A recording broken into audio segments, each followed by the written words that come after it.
This is a snail puzzle. It has 5 parts and a frame, and the goal is obviously to fit the parts inside of the frame. But here's the trick.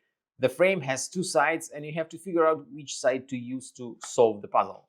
This puzzle was designed by Acazu from Japan. It has difficulty level 9 out of 10 on a Puzzle Master's difficulty scale that runs from 5 to 10. And the goal of the puzzle is to fit all 5 parts inside of the frame. As I already mentioned, the frame has 2 sides, and as you can see, there is a restriction on each side. But if you take a closer look, you will see that this restriction is a little bit to the left, and if you take a look at this one, it is shifted to the right. So only one side will be the correct one, and you have to figure out which one and then try to fit the parts inside of the frame. If you like the snail puzzle and you want to try to solve it, you can get it at puzzlemaster.ca.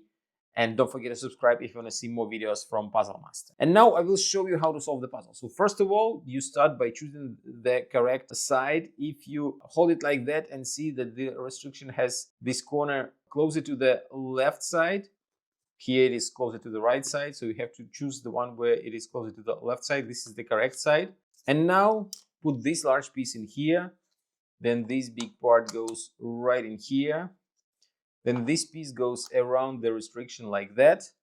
And then you have only 2 parts left. You fit them right in here and the puzzle is solved. If you like the snail puzzle and you want to try some other great puzzles, go to puzzlemaster.ca.